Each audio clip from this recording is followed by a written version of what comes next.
Assalamualaikum warahmatullahi wabarakatuh. Hi guys, welcome back to my YouTube channel. Let me introduce myself. My name is Ega Dwi Adistiawati. I am as English education student of Islamic University of Blitar. Today, in this video, I will explain to you about some classroom management in teaching English as foreign language. The first is memorize student's name. Second, a context. Third, describing question appropriately. The four, sitting management. 5, reinforcement. 6, material. 7, media. 8, voice and body language. 9, handwriting.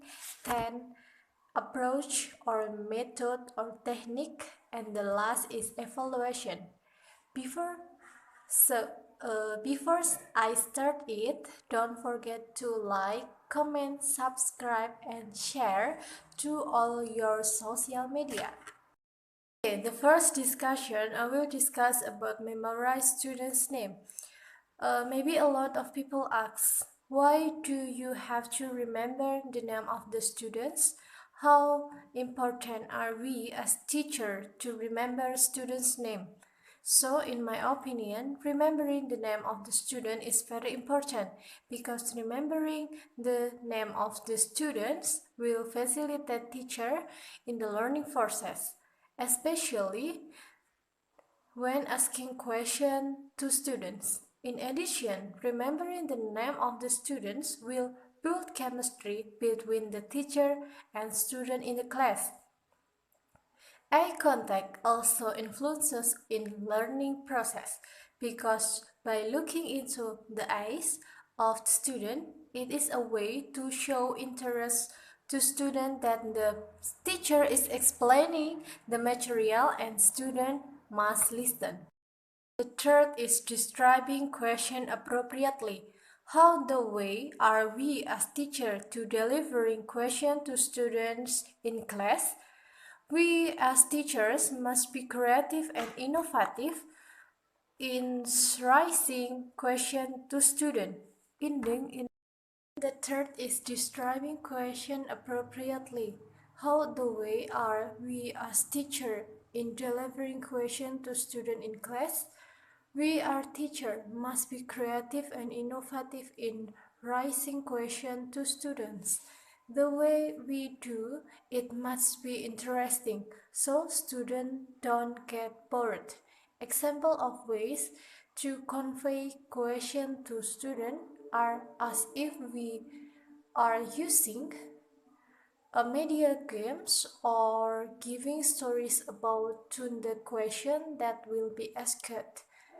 It, if there are children who cannot answer questions, we should give time to think for a moment or withdraw question to be answered by other friends. Fourth is sitting management. What is a sitting management? Sitting management is the physical setup of chairs, tables, and presentation in the classroom. So what's this for students? It is to make the student find their best spots to stay calm, focused, and productive. Now the model of sitting in the classroom must also vary so as not monotone. For example, the model of sitting is round table, semicircle, group pose, and pair pose. Fifth is reinforcement.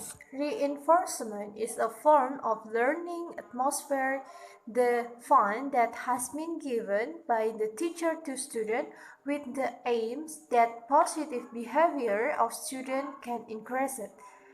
Further reinforcement, teacher responses in the form of words or of praise, support and recognition, like right, good, smart. Nonverbal reinforcement can be either given by the teacher through gesture or facial expression. Give a good impression to student, like a smile, give a thumbs up. Next thing, we have to pay attention to its material.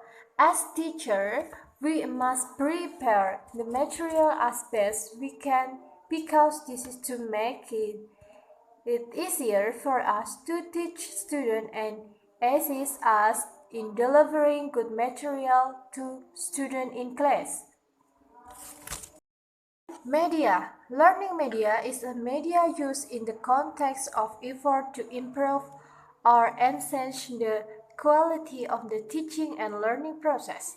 In my opinion, the benefit of learning media are enabling children to learn independently according to their talents and visual, auditory, and kinesthetic abilities.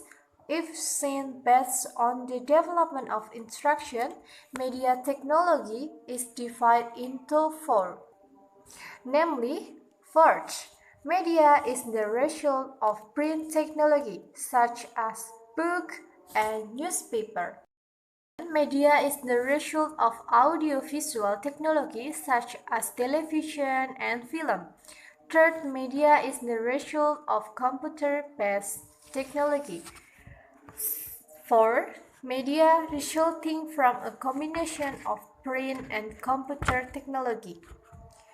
As teacher, we must have good voice and body language. The voice that we make must be loud to be heard by students to the class. And also our body language must be good. We must not look nervous when teaching in the front of the class. We must be relaxed in dealing with the situation in class because whatever we do in front of class or in front of student will be copied by the student themselves. In writing, the teacher is also demanded to be creative. Writing on the blackboard must be written as attractive as possible. For example, when we write, we use colorful markers so students are interested in reading or writing. As teachers, we must also have many methods and techniques in the learning so that students are interested in the discussion that we are teaching. For example, a teacher uses the theory of behaviorism where the learning process is more centered on the teacher or teacher-centered. Then the suitable method is a method that places the teacher as the center of learning. The teacher who is most active in giving explanation to students who usually are lecturer. Now, if the teacher uses this approach, what methods are suitable to use? If in English teaching might be able to use traditional method, grammar translation method or GTM, then if the instructor use the constructivism theory in his approach, it might be possible to use the communicative approach method because this constructivism ideology is more directed towards student-centered learning or active student. The last is evaluation.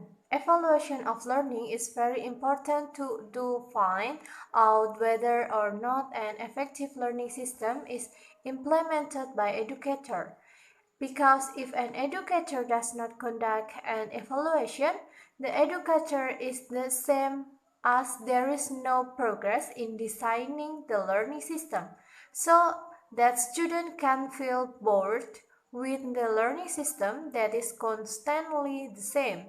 Educator must create new innovation to renew the learning system that will be applied in the classroom, starting from the material, method, media, learning resources, environment, and assessment system. Example of evaluation of learning itself, such as non-verbal tests, oral examination, and written text. Guys, it seems like our discussion today is about some classroom management. I hope this helps you who are still confused about this material. And I say thank you for watching my video to the end. Don't forget to like, comment, subscribe, and share.